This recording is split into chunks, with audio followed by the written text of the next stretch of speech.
Hello,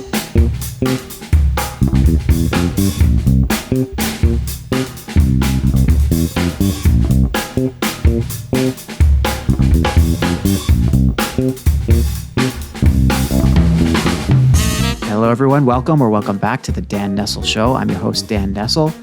You know, we talk a lot about purpose on my show, whether it's personal or business or brand. We often come back to the question of why. You know, why is it that we do what we do? Why is it that a brand is the way it is? You know, why is a business the way it is? Now, I hope you're ready to dig deep into those questions, because my guest today even says about himself that he has been obsessed with helping businesses discover their true purpose. A self-described insights junkie, he is an entrepreneur, a business leader. He's the CEO and Chief Creative Officer of wmH, a Raleigh, North Carolina-based creative agency, and he's about to lay down some serious wisdom, knowledge, and insights all about purpose. So let's get into it. I'm here with Bill Harper. It's pretty exciting to me. Hi, Bill. How you doing? Good. Thank you so much for having me. This is great. This is really an exciting adventure for me, I'll tell you, because, you know, so far the Dan Nessel Show has had, well, as of this recording, I've got 26 episodes under the hood. Mm-hmm. So still a relatively new show, but I'm firing on all cylinders. Things are going great. Bill is one of the first people that I've met through my recent efforts and to expand my horizons, to expand my networks.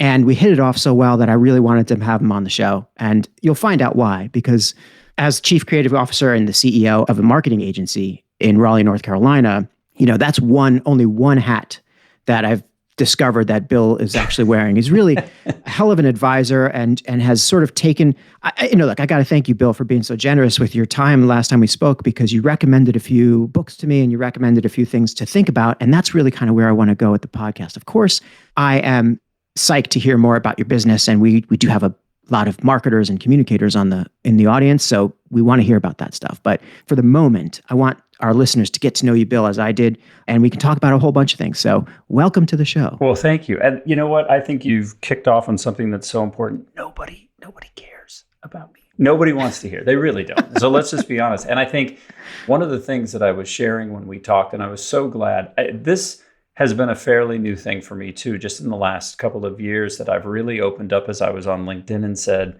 hey, you know, let's forget for a minute about trying to spool business. Instead, let's try to connect people to see, what do you know that would be interesting for me to learn, and what do I know that would be interesting for you to learn? And so that really is a fundamental basis for the belief set that I have. It's not about you. You know, we are at the heart of us, you know, and I like using this because it's an easy thing to say. We are all just a door jamb for somebody else's armful of groceries, right? The only way that my company can win is if I don't pay attention to my company. The only way that my team can be successful is if I don't pay attention to what I'm trying to do with my team. Instead, it's at every individual level. What are you trying to achieve? Why are you trying to achieve it? And what can I be doing in this environment to help you get to that place in a way that ultimately fulfills on what we're trying to achieve as a collective group? Once you kind of come around that corner, and it's funny, once you see it, you see that people have said it so many different times. These people who have achieved so much will ultimately say in one form or fashion, it's not about you and it never was. Or one way that I heard it that I thought was cute was, there's no end to the levels you can achieve if you're willing to give somebody else the credit. There's a number of different ways that people have tried to kind of get around explaining or defining the really immense insight that this is. But it's, what do I know that will help you move your situation forward? I think that's what people really care about. I'm glad you said that, because that was the cornerstone of some of the things we were talking about when we first met. In fact, one of the first things you said to me was, you got to read the E-Myth. And we'll get to that in a little bit. But you bring up some very interesting approach or philosophy to the way that you conduct business, the way that you run your company. Mm-hmm. And, you know, we can talk about some of the successes that you've had with your clients during the course of the conversation, but getting out of people's way, doing things not for you, but for them, because it isn't about you. Mm-hmm. It's hard to get into that mindset. So how did you do it? How did you get to that point? Oh, I got tired of failing. I mean, let's just call a spade, right? So at the end of the day, so I kept trying to build. So I've owned 4 agencies. The first 3 were with partners, all of whom were fabulous people and had lots and lots to share. But what I realized that we kept doing is that the partner or partners and I would sit down in a room and we would begin building out this idea for what we wanted to create, right? And then everything else came out of that. And I see that same basic construct happen in business every day of the week, right? Somebody decides to go hang a shingle, and the very next thing they think about is the mousetrap that's going to be better than everybody else. And then they start thinking about how they're going to build the mousetrap. And that eventually leads to, what are the skill sets I'm going to need to go build it? If instead you stopped yourself at some point along that path and said, well, that's what I think it's going to look like. That's the general destination. Here are the parameters that I want. I want it to hit this kind of a size. I want it to have this kind of revenue. I want to have these kinds of clients, whatever. But then as you brought people in, you said, I don't expect you, and this is how I interview now, and it took me a long, long time to realize that this was a benefit. I'm not asking them about their skill sets. Their skill sets are what got them into the room, right? What I'm asking them is, what are you trying to achieve for yourself? Like, I have a dream, and this dream is this mission that I'm on for wmH at this point. And I have a picture in my head for what it is. And I'm going to share with you what my dream is and what that picture is. And then what I want you to do, and in fact, before I share that picture and dream with you, I want you to tell me what you're trying to achieve for yourself.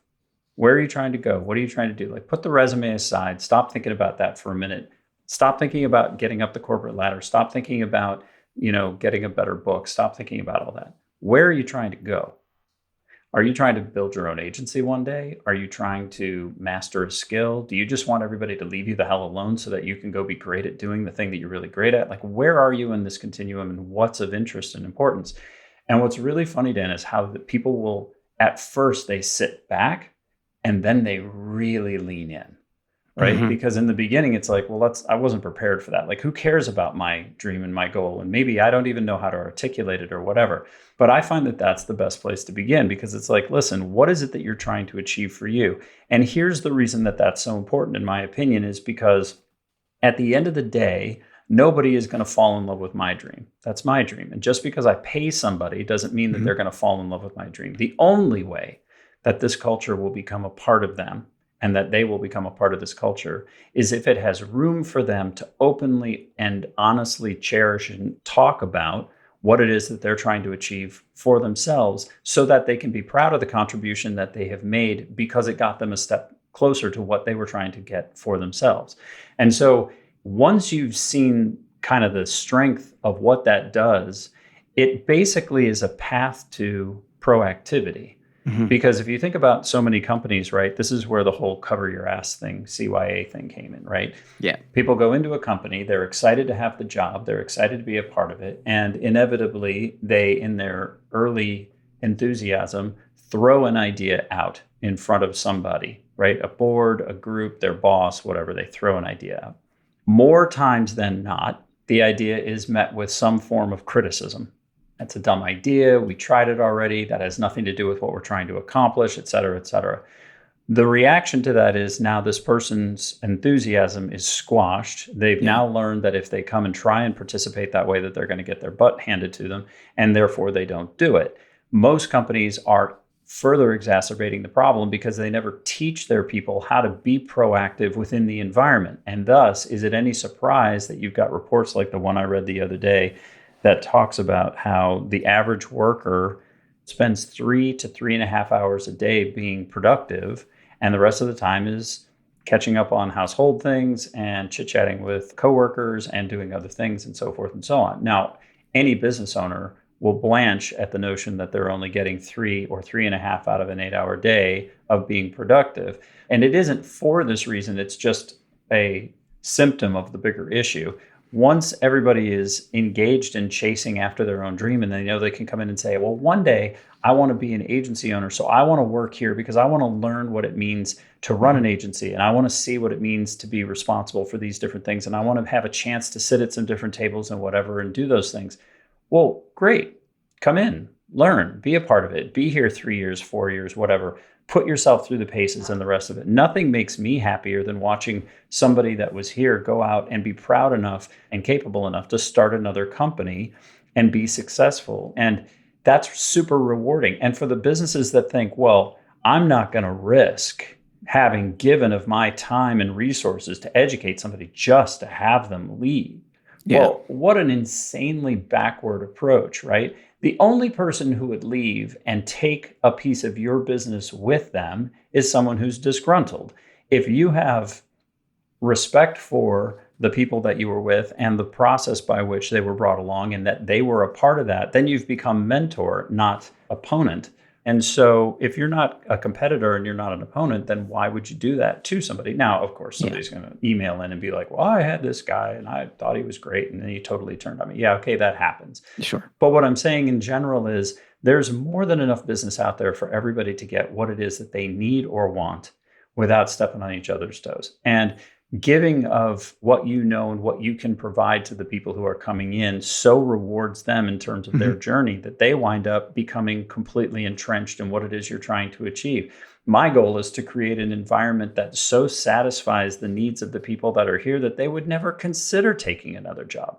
I don't want to have to do that with just a paycheck. It doesn't mean that I don't want to reward the people well. I do, and I would like to reward them even more so.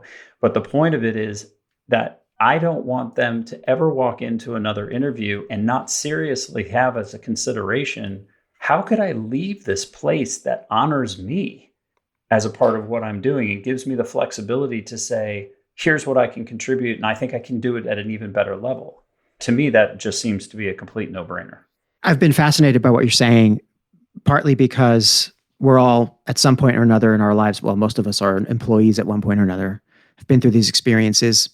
You know, in my 25 plus years of life experience, you know, post-college, it's certainly, I've had my share of interviews, I've had my share of jobs, and you join a company or a team or an organization based on a fantasy a lot of the times. Mm-hmm. It's based on this picture that somebody paints for you, and you approach with a hypothetical.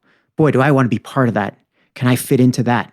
But it sounds like what you're talking about and the way that you get on top of it from the beginning is approaching it from, here's the dream. Can you share in it? What's your role in it? And how does your dream align with my dream? And taking it from that perspective rather than from, yeah, we have a ping pong table and you can chill out in your free time. Yeah. Rather than the bells and whistles, you're talking about something much more core to purpose. I don't want to have to rely on replicable perks. I want them to be truly satisfied in what it is that they're doing. This is the single largest contribution of your time that you will make over the course of your life. Yeah. Why in the world shouldn't that be as fantastic as possible? And the only way that it can be fantastic is not, oh my gosh, what a great view, or oh my gosh, nice, fat, happy paycheck, or whatever. It's, I work with a group of people who value the same things I value, and therefore I know they have my back and I have theirs. And therefore, this is the most comfortable environment possible. It's rewarding, it's challenging. People hold me accountable, I hold them accountable. But at the end of the day, we do so because we all value the same outcome. Much, much better than a political structure, much better than a ping pong table, much better than, whatever. Do you think that, I mean, what you're describing, I suppose some people would just call it corporate culture, but I don't think that's it. I think that doesn't really go far enough to describe the shared sense of values, the shared mission that you're aiming for, I guess, when you grab people. And even if that mission is short term, like I can align with your mission and your dreams for the next 3 years. So that's when I'm going to work with you. Mm-hmm. And then once that, either that divergence happens or it doesn't, but if it does, then we knew that from the get-go. We're simpatico about where we're headed. And it sounds like it's the right way to build that corporate culture, or that company culture, which in many ways is your culture, Bill, because it's your name on the sign. Mm-hmm. So doing that from the beginning, it's almost a revolutionary way of treating employees, before you even hire them. And I mean, revolutionary might be going a little too far, because I think it's certainly, I'm seeing this across other business builders, other people who are growing their companies are getting the idea that the employee is not a resource. The employee is a valuable customer. And treating the employee as a customer is such a mindset change, I think, for a lot of employers. I would agree. I think that traditional corporate structure is not set up that way. And I'll tell you, while it sounds lovely, when it doesn't work, it's difficult, right? If you lay the gauntlet down, and anybody that visits our Glassdoor will see that there have been people who were frustrated about it. But that's a part of trying to find that perfect blend of people that all share the same value. A lot of people will come in and of course it sounds very nice on the front end, right? And so they'll say, yeah, I want to be a part of that. And here's my dream. And this is what I think I can achieve. Now, if for some reason they can't, you're in the uncomfortable position of saying it's not as good of a match as we were hoping, more because of the sort of 3 standing criteria, right? Which comes right out of the traction book that I also recommended, which is, do they get it? Do they want it? And do they have the capacity to do it? I might want to play basketball like Michael Jordan. However, all evidence to date suggests that no matter how much that might be my dream, there's no way in hell that's going to happen. So, I think that there's also a reality check that comes along with it to say, and here's a great example. There's a woman that works on our team who is phenomenal, came in and had a host of really amazing background things. She had been a CPA and she had been a part of a consulting organization, and she had like all this really amazing kind of eclectic experiences that she came to. And she came in and said openly, I am not entirely sure what it is that I'd like to do. I think what I'd like to be is in account service, and I think I'd like to do that. Well, as we went through the process of putting her into that position, it became apparent fairly quickly that that wasn't actually it. Certain types of details were not the thing of interest to her, or certain types of managing long-term client expectation and education, wasn't of interest in the way that she was thinking that it would be on paper, et cetera, et cetera. But all of a sudden, when we started taking a look at what those skills represented and the needs of the organization, and we said, but it was this really interesting conversation, right? Because I think a lot of people would feel very threatened if you sat down and said, okay, so we were taking a look at you for X. X is not working out well. You seem frustrated. The client seems frustrated. Obviously, this isn't something that we can let go on long term. At that point, the very next thing that would come out of somebody's mouth most typically would be, and, we're going to end your employment. Yeah. Instead, we said, listen, we could give you some time to work your way into a new position and the rest of it and help you through that transition. Or there's a position here that we think would be really great in operations based on all of the skills that you've brought to the table in the first place and the things that you've exhibited since you've been here. Would you be interested in sitting down with us and talking about how we could define that position to take advantage of all of these amazing things that we see that you have?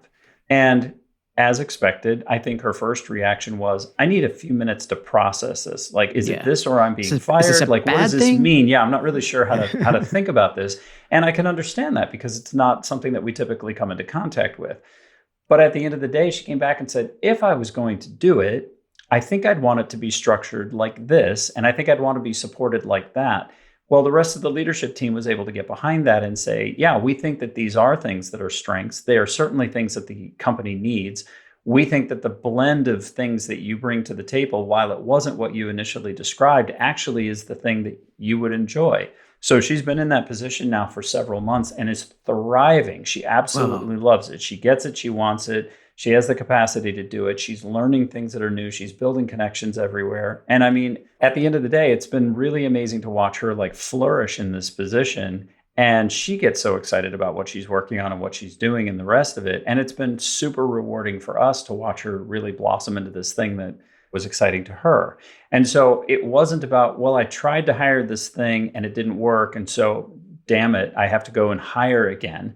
It was, hey, here's what we see as being your strengths and such. What could we do that would be exciting and adventurous to you?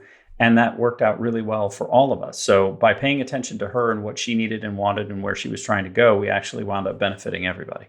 Well, I guess it's a lesson there when you hire for purpose, when you hire for the right way. And first, a couple observations so far. I love the way that we just jumped right into this, your philosophy around building your business and hiring people, because it speaks to this whole question of purpose. It speaks to this whole question of what are the right ingredients to making that amazing gumbo that we call a business. I don't know. Maybe that's not the best metaphor, but maybe there's some people out there who aren't big gumbo fans. But the point is that it brings to mind something I've heard and that I've been carrying around with me for a long time from, I think it was Daniel Pink, who talks about to achieve satisfaction, you need 3 things. Well, 4 really. Assuming that your financial needs are taken care of. So get that off the table. then there's three elements. There's mastery, autonomy, and purpose. And if you hire for purpose, right? If you hire for purpose, then those two other things are management issues, really, aren't they? The mastery is something that you're hoping that this person either has or will have. That's skills. Autonomy is management and trust. But purpose is something that's inside, right? That's driven. So if the purpose wasn't there, it wouldn't matter if those other things happened. So with this employee you're just speaking about, it seems that because you had that purpose alignment, then shifting her to a more appropriate role that would allow her to have the mastery that she needs. And maybe the autonomy is there or not, but at this point, it's probably the mastery that's of critical importance, the mastery and the purpose. That just seems to be a recipe for success in this instance. I think purpose is a big part of what's missing. And it goes back to that mousetrap thing that I was talking about earlier. You know, when so many people begin businesses with the idea that you think about the logic of, or the order in which it flows, right? So you decide that you're going to start a business. The very next thought that comes to you is, oh my God, I got to pay for myself. Like I have to generate revenue. That's the very next thought that you have, right? I've just told my spouse, my friend, my whatever, that I'm going to do it. Now my word is on the line because I just said I was going to do it. Now I'm committed to it. So, okay, so now the fear factor jumps in. And then, oh my gosh, maybe I am not super wealthy and I need to pay for this. So now all of a sudden there's the fear that it's going to fail and the fear that it won't be financially viable. And so the very next thing that you do is you put all of your hard work and effort into what it is that you're making. What it is that you're making is of importance to you because you see some aspect that is advantageous, but that doesn't necessarily mean that it also resonates with the people that are outside. And I think purpose is really a two-part coin. You know, on the one side, you have purpose, which the way I define it is the internal rallying cry. And then you've got tagline, which is the external expression of what that is.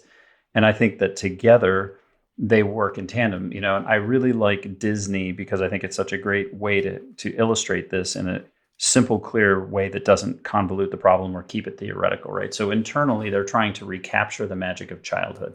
Yeah. And it's a very clear thing, right? So anybody who comes in contact with the brand is talking about what are we doing that's making an experience that makes you as excited or as full of wonder or awe as you were when you were a child, right? And that can easily align an entire group of people that just feels like that was such a great experience in their life, or they really want to share that experience with other people. I mean, that, like, you can see how that would unify people, but that can't bridge into what brings people together, right? Because they aren't trying to recapture the magic of childhood per se.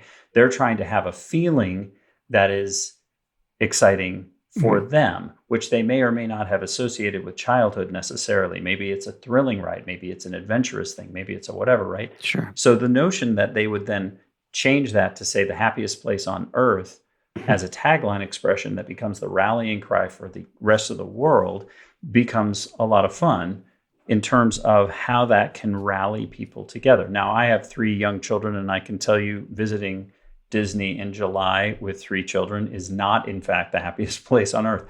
But when you consider the shared experience and the rest of it, that believability is sky high, right? And that shared experience is what we all go for. And those few moments when we're finally through the 1,000-person line and we're sitting on the ride and we're, you know, shooting the space characters, or we're inside the mountain roller coaster, or we're doing whatever water ride, those are the moments that you're there for, right? And those moments you do feel like a child, and that is a special thing that you share with your kids. So I think that's such a great way to show it. But if you take a look at the average business, 90% that's a Bill Harper statistic, by the way, please don't try to fact check that. I'm writing that down now.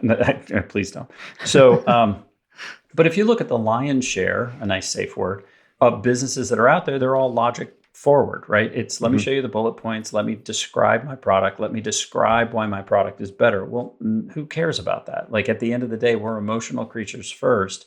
Absent that purpose, we are nothing but a lump of something. Whether you start it internally and you bring it together because your purpose is the people, or you have a purpose for the sake of the business and what you're trying to achieve, like a Disney or an Apple do, then absent that, you are leaving insane amounts of your performance on the table, whether you do that by customer count, or you do it by revenue, or you do it by profit, or you do it by size of business, or you do it by whatever.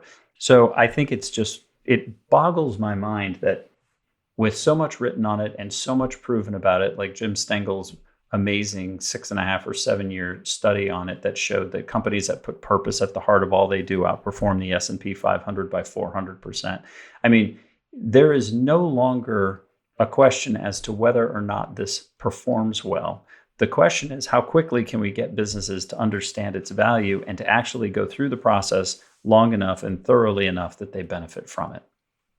I keep shaking my head, certainly not out of disagreement, but out of like violent agreement almost with a lot of what you're saying, because in my little world here, where I've been very fortunate to talk with people, with experts in marketing and communications and relationship building and so on, one thread that I'm hearing again and again and again is this idea of purpose and how it's exhibited and how it's valued.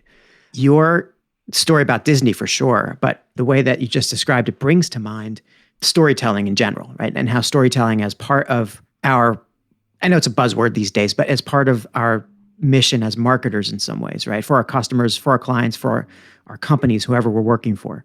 You mentioned the emotional connection, right? You mentioned that's what's the core, I think, of purpose and the way that companies can relate to people. Like that Disney example is like this perfect example, but it's our job as marketers to identify that and to understand that that's what drives the story. And without purpose, you can't tell a story. Without purpose, you're just delivering a benefits brochure. Oh, listen, no Darth Vader and Luke Skywalker's a boring farmer, right? Yeah. Like the thing is, That's a great example. we all relate through story. When you go to a party and you determine, oh, I had such a nice time talking to Dan. Did you talk to Dan? Dan was amazing and it was great. Why? I've been to that party. Because Dan told stories that weren't aligned with your value system. Everything about what we do, our religion, our politics, our communication through education, everything is story-based. Everything is story-based. And so when we think, is it any surprise that we are emotions first and logic second? And it's been said by so many different people in so many different industries, you know, people decide emotionally and justify logically. And it's in that order. And so when businesses step over the emotion part and try to jump straight to logic, because if everybody knew that we had 3 buttons and everybody else only had 2 buttons, then of course they would want us. The real question is, and Steve Jobs proved this, what if it's not about buttons at all? What if it's about the simplicity of not having any more than 1 button ever? What about that? What about, that's the demand? And you can argue one way or another about whether he actually said it or not, but I like to attribute it to him because I like the quote so much. Henry Ford's, if I'd asked people what they wanted, they would have said faster horses. I think this is the big problem that data is having now. The companies that are leaning so heavily on data for the pride and joy of ownership, right? I have all this data. And it's like, yeah, but do you know how to interpret it? Because if you had asked people back then, what's wrong with riding a horse? They would have said, I need faster horses. Now, if Purina, and I'm not picking on Purina, but let's say Purina had gotten a hold of that at the time, perhaps they would have added steroids, to the food, right? And the notion would have been, well, we're going to help the horse grow stronger and thus the horse will be faster. But that missed the entire opportunity, right? The entire opportunity for creating a new dynamic by bringing something new into place. Yep. It skipped over that. And so I watch companies interpret data incorrectly almost every day of the week because they'll get a mass of information and they'll say, well, the data points to this. And it never occurs to them that people are using the language that they know to describe the situation that is in front of them rather than showing them what's missing by describing what they know. And I think that's the real difference, right? An agency worth its salt is able to go in to an environment and say, everybody else is doing this, not to steal BBHs, right? But when everybody else zigs, you zag. And the reason is not to be contrary. The reason is to say, when everybody else is doing this, then some opportunity has been missed. And we want to go in and take a look at what that opportunity is. If you take a look at Jeremy Gucci's Trend Hunter presentations, or you talk about disruption with TBWA Shayate, you talk about, pick one, right? And pick your disruptor group of choice. at the end of the day, this is what they're all talking about. Don't be misled by the answer that everybody came to simply because everybody else came to it. In fact, the minute that you notice that you've become a part of the choir, you can no longer be the lead singer. You can't hold both places. And thus, you have to make a decision. Are you willing and brave enough to stand forward and do something different in the interest of failing harder towards success? Or are you terrified that you might make a mistake and lose the momentum? You know, it's been written so many times, I can't even attribute it to anybody anymore, but protecting your momentum is the worst thing in the world that can happen. A little success for a company is the most god-awful thing that could take place, because then they go, oh my gosh, don't lose it. Mm-hmm. I refer to this as the leather knife theory. I had a guy one time that I wanted to work with, and he did, of all things, hearing aid batteries. And it was a category that I'd never seen anybody do anything with. And I was like, wow, you know what? You want to talk about virgin territory, man? There it is. Like, this is blank canvas land, right? Like, nobody owns the hearing aid battery market. So I went to go talk to this guy, and I said, listen, you have so much room for growth. I mean, he was a $5 or $8 million company, but certainly big enough for what he had, but he had oceans of potential for growth. And I said, you're going to have to look at things differently. And he stood up and he walked over to a desk, and he came back and he put this just horrendous looking mailer in front of me. It was a 50-page mailer, and it was, bad green and yellow with big starbursts in the corner. And he says, you're never, ever, ever going to beat that. And I said, what is this exactly? And he said, that I have tested and tested and tested, and nothing outperforms this. And I turned to him, and in that moment, I had this inspiration of clarity. And I said, you've created a leather knife. And he looks at me and he says, what's a leather knife? And I said, it's really easy. One day you had to cut some bread, let's say, right? Bread was the business, and you had to cut it open, and you wanted to get more out of it. And you looked around, you said, I need to cut this bread. And the only thing laying around was this piece of leather. So you took the piece of leather and you kind of hacked at the bread, and maybe you made a dent, but it didn't really cut. So you got out a file and you sort of shaped it and worked it and shaped it and worked it. And eventually over, a year or two, you figured out how to hold enough of an edge that you could get it to actually cut through the bread. But if you'd started with metal, even dull metal, it would have worked so much better because it was the right thing to start with. And I said, and so this is what happens with companies. You get momentum from something you've done, and you begin protecting your leather knife, thinking that that was the best it could ever be. Mm-hmm. And the limitation that companies put themselves under because of their leather knife theory is immense. It's absolutely immense. It's breathtaking. And fortunately, they keep doing it, which keeps guys like me in business, right? Because I get to come along and point out their leather knife and say, what if you did it like this? And then suddenly the eyes open and they go, once they're past the fear of, you can't lose it, you can't lose it, you can't lose it, then they become open to that first success. And they go, wow, you know what? I never knew how much I was limiting myself. And that's an amazing moment. Well, what happened to the hearing aid battery guy? I mean, never could get him over it, which is the worst part of the story. But he absolutely didn't see the value and couldn't understand what it was. But I walked away from that meeting with the leather knife theory. And in my experience over the following, subsequent 20 years, I have realized that that was the thing that I really needed to get out of that. I have used that story hundreds of times in front of thousands of people to help them see the thing that they're doing that they don't even realize that they're doing. And it has become one of those things that people are like, tell the leather knife thing, right? Yeah. And it just sort of carries on. But it's because these anecdotes work so well to help people understand a complex idea, right? Like if you stood there and theoretically said, well, the difference between advertising and branding is that advertising is shouting as loudly as you can from the top of the tallest building you can afford in the hope somebody will pay attention to it, while branding is showing how thoroughly you understand somebody's emotional situation and how you can change it for the better. That means nothing to nobody. Yeah. But you talk about being in a tow truck and being in a hurry to get somewhere, and the first guy that comes up to tow your car spends 30 minutes telling you how great the towing company is and how many awards they've won and how their people care and how they've trained harder than anybody else and how great their truck is, versus the second option who walks up and says, our company motto is on the road in 10 minutes or less. We know you have places to go, sit tight. Who are you going to tell your friends about? And who are you going to avoid like the plague? And all of it's brand. Exactly. And I keep thinking back to what you were just talking about. The leather knife is a great analogy and a great story. And I do plan to steal it and use it in my own life. Please do.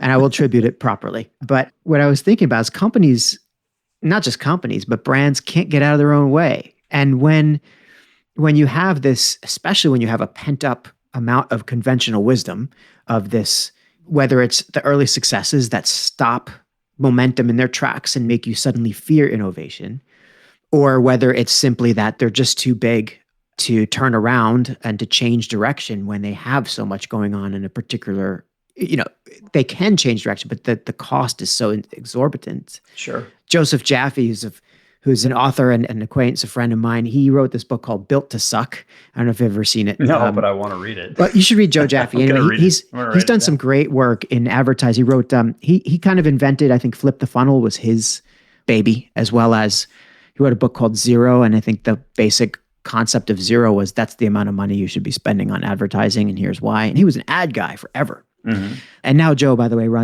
has been quite innovative during the coronavirus time, during this lockdown period we've been in for the last 8-9 months. And he started a daily LinkedIn and Facebook Live and now I guess YouTube program, which he's calling Corona TV. And he's getting amazing guests and he's doing just amazing.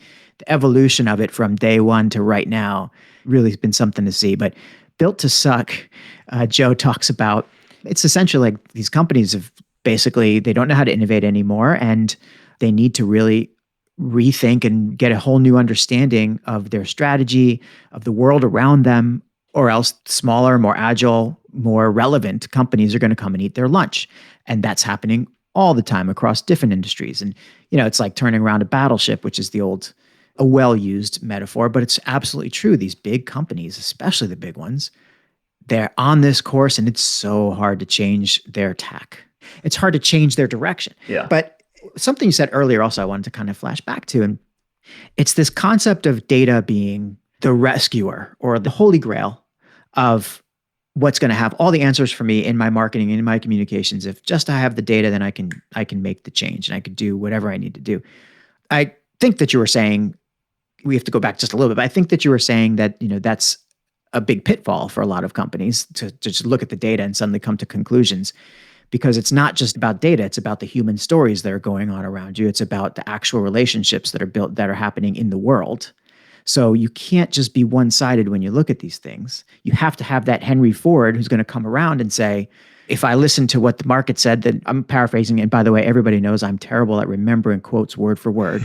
But if I'd asked them what they wanted, they would have said faster horses, right? If I asked them what they wanted, they would have said faster horses. I think a lot of marketers today are looking at the world and looking at data, and that's exactly what they're doing. They're saying, oh, what they really want is a sharper leather knife or a faster horse or whatever it is, mm-hmm. and they're squeezing out room for innovation. I would agree. I think that so many companies have, for whatever reason, and I truly believe that it's about protecting. There was a phenomenal economist that I saw that talked about this progression, this natural progression of companies that you talk about, that's basically saying that companies come in as ankle biters and they are agile, and the Spanish Armada's around them and they're basically like zipping around, right? Yeah.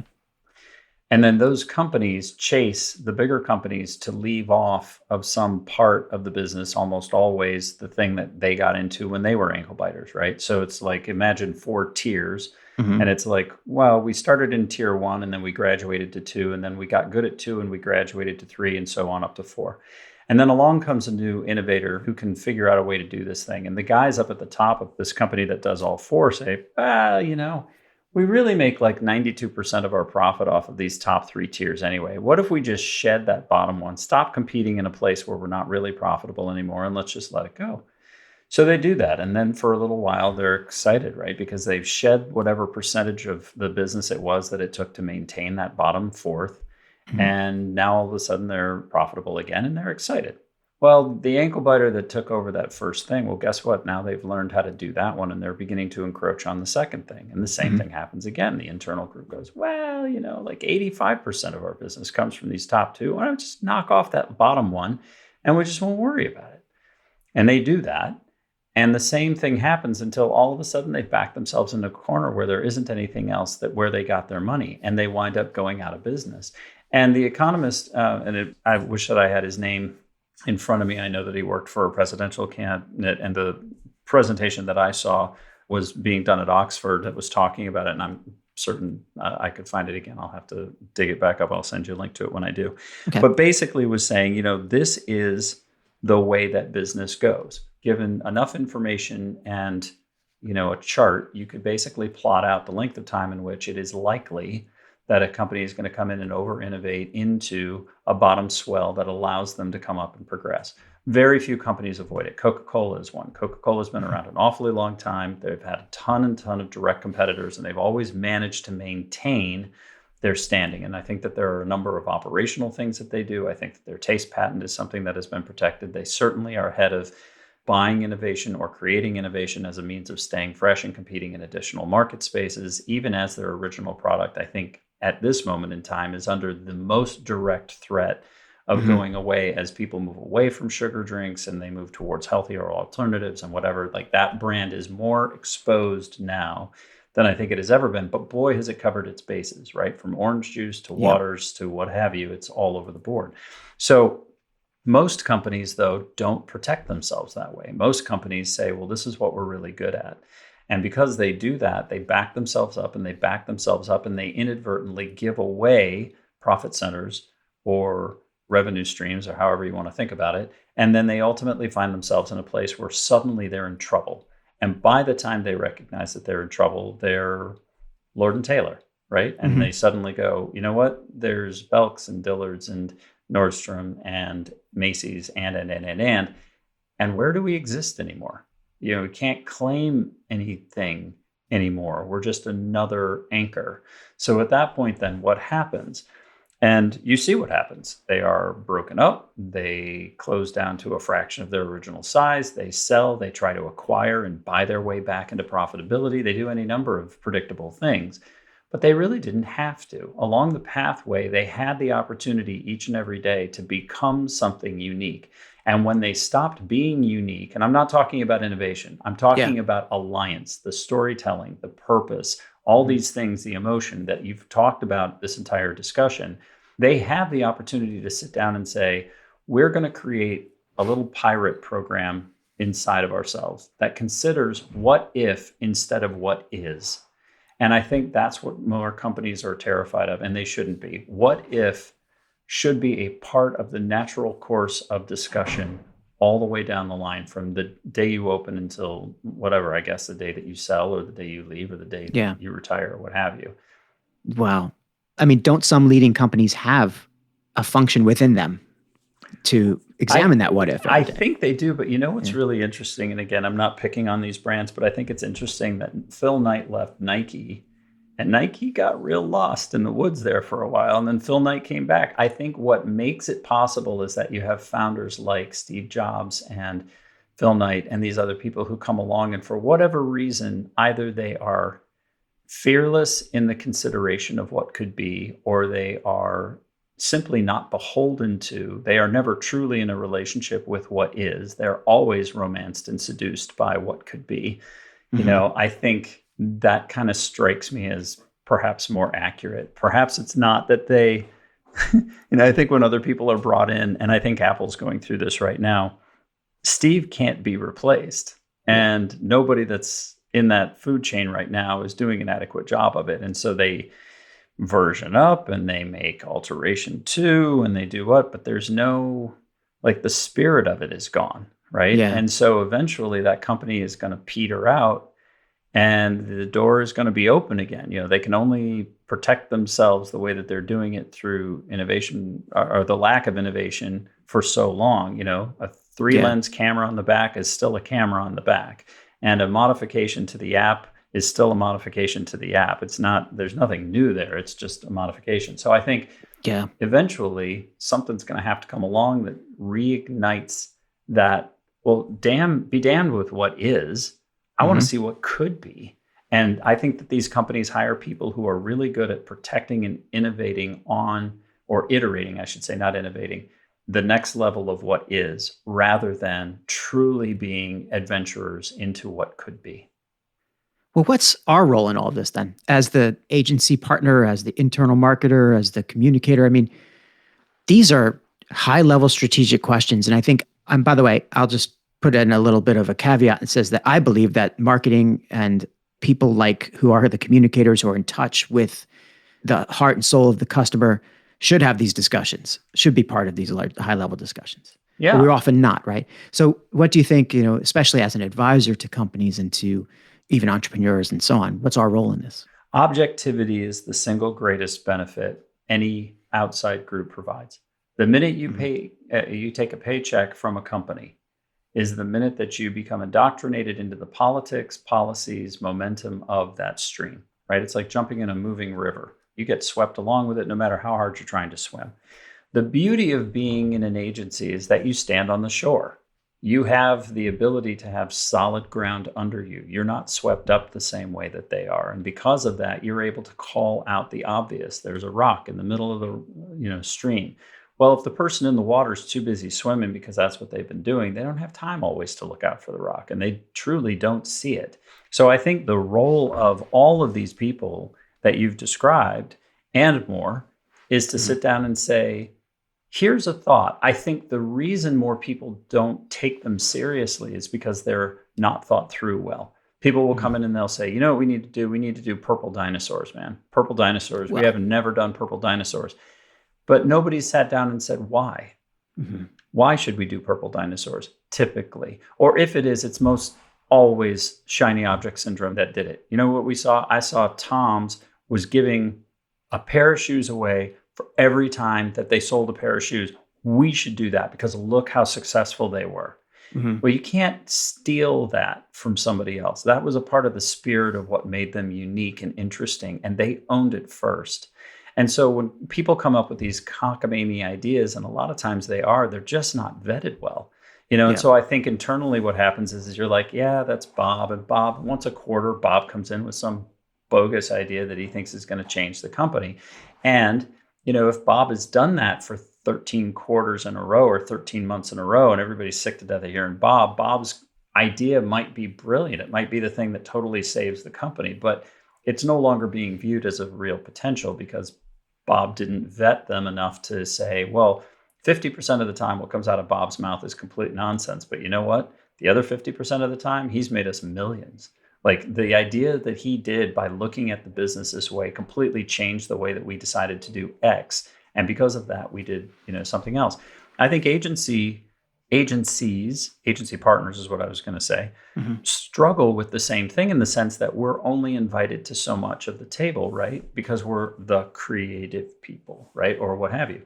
And I think that's why so many creative businesses fall short. You really can't just be creative any longer. You have to understand the relationship between the business model and what it means to own and run a business and what it means to try to have to execute a new concept, whether that's pivoting to something or it's a complete new division and consideration set, or it's an acquisition into a market space you've never been in.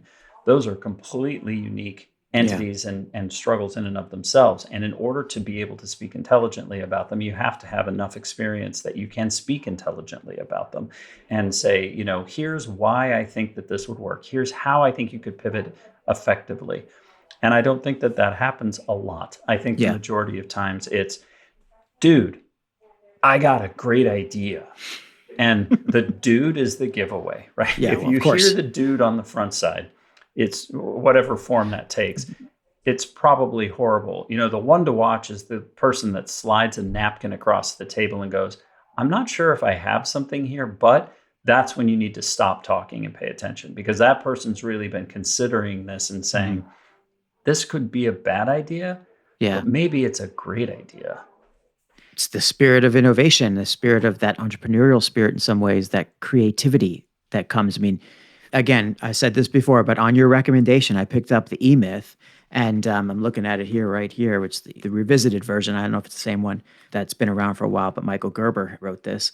And that whole first part of the book is talking about the different personalities that live within you. He's aiming at small business entrepreneurs mostly and small business owners, but this could be writ much larger, in that there's the entrepreneur, there's the technician, and there's the manager. And I guess most small businesses for sure, but most people who think they're entrepreneurs are actually technicians, because the entrepreneur is the creative soul and the creative vision of this. But oftentimes, and I love the way he says that people have an entrepreneurial seizure Right. and they decide that they just wake up one day and say, "Oh my God, I'm the best pie maker," because he uses a pie maker. "I'm the best pie maker in the world. I got to go and build a pie making business. Gosh." And then you just quit everything, you go and you forward and you do it. But there's no vision. There's no contingency. There's nothing except for the pie. And you end up working yourself to death. You've not created a business. You've just created a new job. I think that was one of the things that I got from that book that so resonated with me was, if you love baking pies, go be an employee and make the world's best pies. But if you want to own a business, then become a business leader. And that means working on the business, not in the business. And it's so easy to toss that little cutesy phrase out there. And it's a lifetime to truly understand what it means to say, my job is not to work in the business. My job is to make sure that the business is running appropriately and to grow the business. I identify things that are wrong. I bring it to the attention of the people who are responsible for making it right. If jump then to Gino Wickman's Traction, and the big second part of that argument is the relationship that he puts up at the top as a visionary and an integrator, right? And it's supposed to be one person works in and one person works on. And the notion of the visionary is that you are the person who basically works on the business. And so you say, this is the vision I have for the company. This is where I want to go. But here's the part that I think he does really, really well that I don't hear many people talk about. You then take that wish and you write it down on a piece of paper and you hand it across the line to the integrator. Oh. And you say, that's where I want to be. How do we get there? And you hand it away. That's what it means to be working on the business instead of in it. It doesn't mean I'm going to go in and I'm going to show you how well I can do it. It doesn't mean that you go in and you do the work yourself, Herculean effort to make it happen when you do the work of 10 men, right? That's not it. That's the myth. Yeah. But the reality is that you say, this is where I want to go. And now my job is to go and take a look at where else I want to go. And I hand that to you and I hold you accountable and I give you the responsibility and I give you the support to be able to go do this thing that I have suggested. I want you to tell me where it's good. I want you to tell me where it's bad. I want you to ask me questions. I want you to push hard and make it bulletproof. And then I want you to go make it real. And that is the difference between being a billionaire and working 90 hours at your pie shop. And that's the reason I went there, is because you're talking about the responsibility of the appropriate agency partner or idea person slipping that idea across the table. Like, I've got something, I think I've got something here, I'm not sure. That's a person who's treading that line. That is a person who is maybe left to their own devices, is kind of in between that entrepreneur and that visionary, the right combination of features to be that trusted advisor that you need. And that doesn't matter what role you're in, as a marketer, as a communicator, as an accountant, whatever benefit you're trying to deliver to your customer, whether it's internal or external. You have to be able to tread those lines all the time. And if you're dealing with somebody who's 100% the technician, then every problem is going to look like a nail and all they have is hammers. It's just an interesting way to look at it. And I thank you for suggesting that to me a while back. We are at the most melancholic moment of every podcast I get to, which is basically towards the end here. And I've had such a rewarding conversation with you here today. And I just feel like we haven't talked enough about your own business and, what wmH is all about. And we'll have to save that maybe for another time. It's completely irrelevant, honestly. And I know you said nobody cares about you, but I think that's completely irrelevant. But I encourage our listeners, however, to go and check it out, right? Check out Bill Harper at wmHarper.com and check him out on LinkedIn as well. And it's just as you would expect, Bill Harper to be spelled. And otherwise, Bill, I know that you're off to a several-week vacation, or not a vacation, but certainly a journey across the country, which is going to be pretty exciting. Love to hear all about it when you're done. But before you go, do you have any parting words, anything that you want people to know and take away as they head off into the future? I think this has been such a rewarding conversation for me as well, and such a treat to be able to kind of just talk theoretically about all these things that we work so hard to try to bring to life every day. I think there are no words of wisdom that I have, save one that was given to me by my great teacher, Kelvin Gilchrist, which is persevere without fear.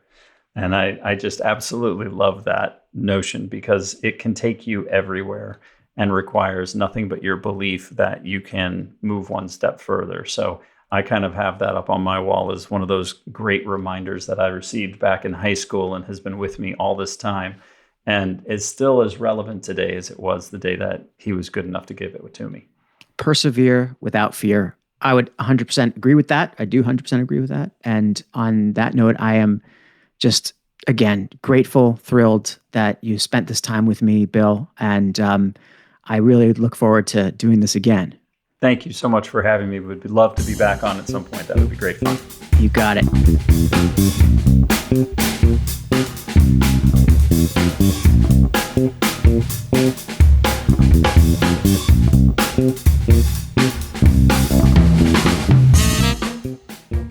If you enjoyed this episode of The Dan Nessel Show, please head on over to iTunes, Spotify, Google Podcasts, or the podcast player of your choice to subscribe, rate, and leave a review. And please don't forget to spread the word. Thanks for listening.